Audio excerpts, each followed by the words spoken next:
everyone, this is OddOneGaming and this is going to be another Raid Shadow Legends video.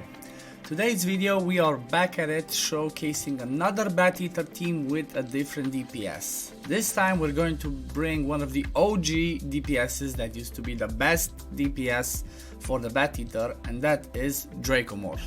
The reason why I'm saying used to be the best DPS is because, as I mentioned in one of my previous videos, the best DPS for a Bateater now, as damaged himself, is Ninja. But we talked about that in the Ninja Bateater.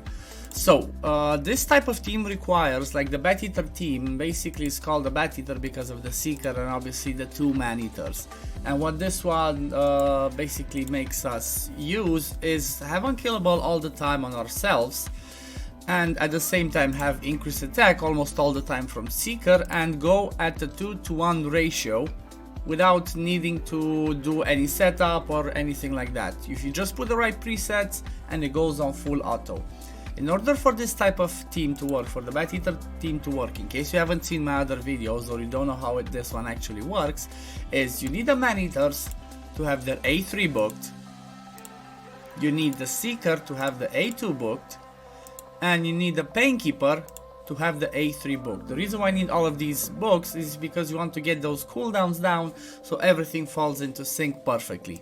The Masteries that you would use on a Bateater comp because of being unkillable but still taking the damage are as follows. Let me show you the ones on one of the man-eaters. So let me move myself a little bit out of the way. So you would go the offense route, taking the crit rate, crit damage, the Grim Resolve because we're gonna be under 50% HP most of the time. Then you want 100%, you want to take Life Drinker for that extra, for that heal, that 5% heal, because this one's gonna top up our HP through the War Master procs. Apart from that, you just go down this way, which all gives us damage against the clan boss. Everything else doesn't matter. So the only priorities are these two, and then coming down this way and having Life Drinker on the offense set. Apart from that, you can take anything else you want.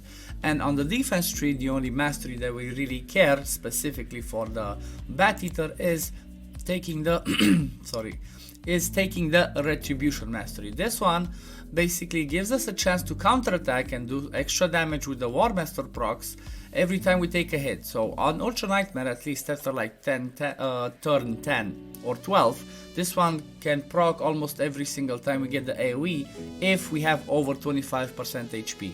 And that's where the Life Drinker and the War Master comes into play, and at the same time we have Painkeeper that brings the heals. So these are the masteries that you would use on the Bateater team, and let me show you, I have the same masteries on everybody. This is the second man-eater, same mastery.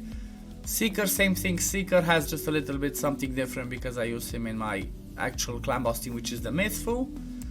And then Painkeeper, same thing. I didn't even finish her masteries because I only needed this one for my Painkeeper.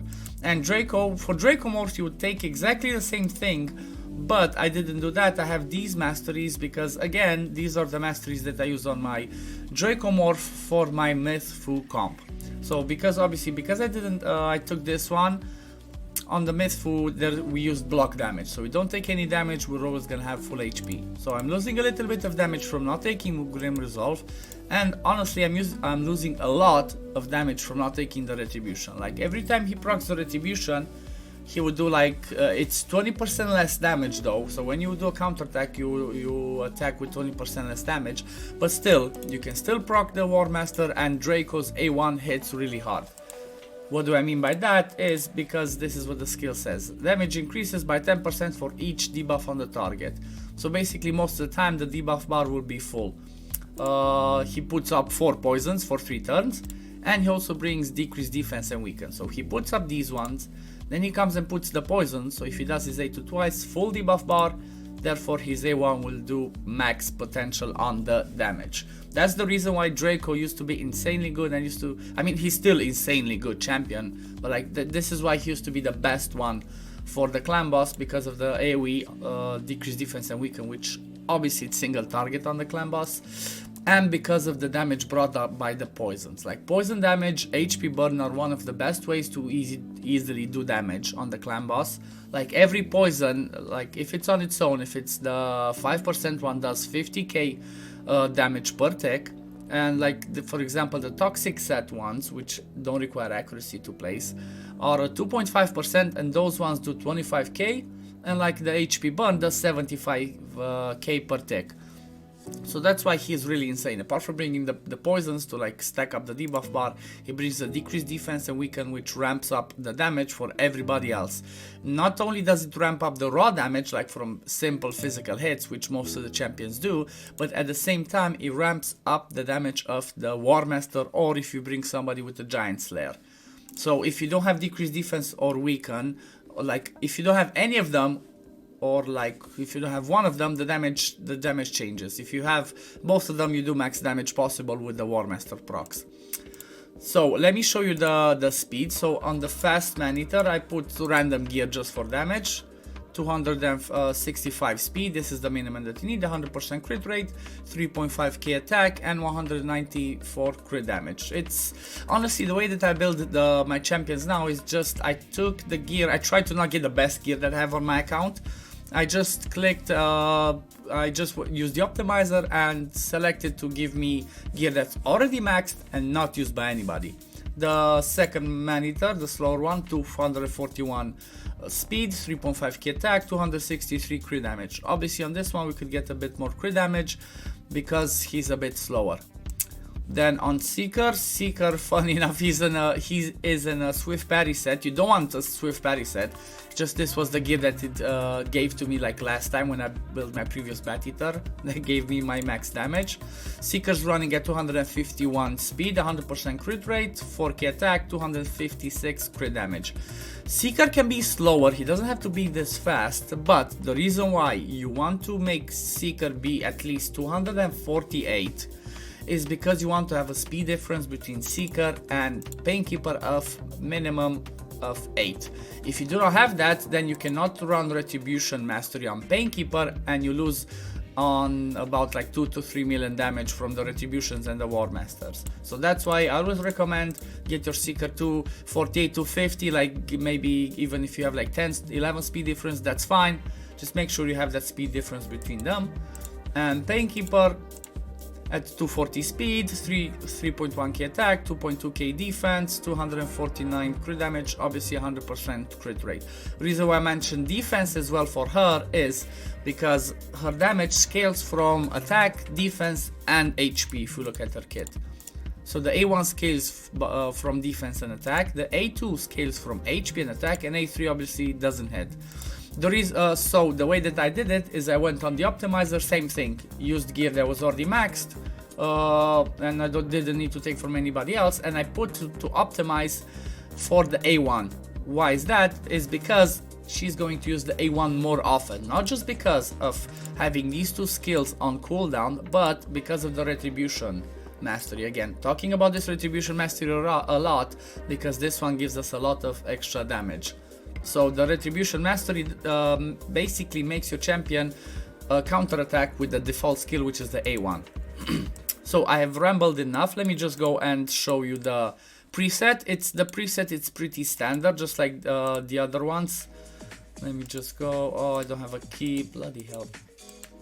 Let me just get a key quickly because I have lots of key in here from the mini mix packs from a long while ago.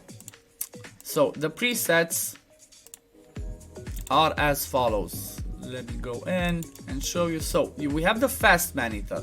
Fast Maneater priority A1, second priority the A2. Painkeeper priority A1, priority A2. Just make them like this. She might still do it, but it's better to be safe than sorry. Second Maneater, I didn't put it, so let me correct it. So priority the A3 priority, second priority the A2, and open with the A2. You want to make it this way so it goes full auto from the start. Nothing changed on Seeker, nothing changed on Dracomorph.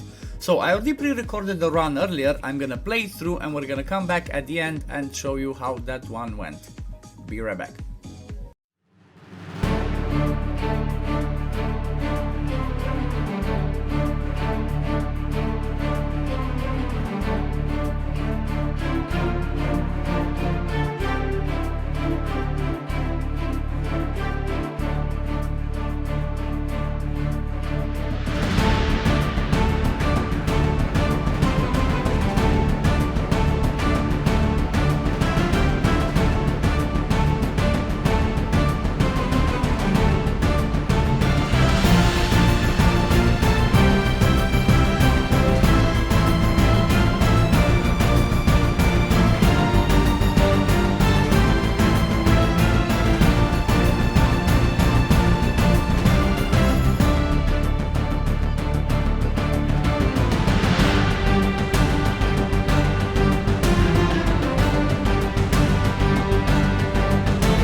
And we are back, guys. Look at this insane damage. To be fair, it was a strong affinity for Draco and Seeker, but that's just an extra, I don't know, let's say a maximum of 5 million extra damage because of positive affinity.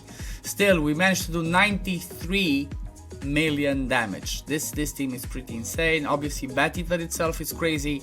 Having Dracomorph in there makes it even better. Like, he did 39.7 million damage, and like I said, this one can be boosted an extra maybe 2 to 3 million or even a lot more if we had the retribution on him, and if we had the mastery that gives him 5% more damage when attacking with under 50%. Then we have Seeker with 60 million. I think this one's the slow man-eater 15 million, fast one 12 million, and Painkeeper 9 million. Obviously Painkeeper doesn't do as much damage, but she makes our Bateater work and makes everything fall into sync. So this team is insanely good. Like, honestly, if you have these champions and you have Dracomorph as a DPS, this one can be easily obtained with like budget gear, honestly. So, or let's not say budget, let's say decent gear. With decent gear, you could easily create this team, make a 1 key for Roach Nightmare for all affinities except Force. In order for you to 1 key Force with the same team, you need really good gear. Like, it's really hard because you lose lots of poison damages and raw damage from Dracomorph and from Seeker. Reason being, on Force, Dracomorph's gonna weak hit a lot, therefore not placing the poison and not doing maximum damage on his A1. So this was it for this video, guys. I hope you enjoyed it. I hope this guide helps you as well. I hope you're gonna be able to build this if you're looking to build this yourself, because maybe you recently got yourself a Dracomorph or any other piece that was missing. But that was it, guys, for the video. I will see you on the next one. Peace, love, and take care, guys. Bye.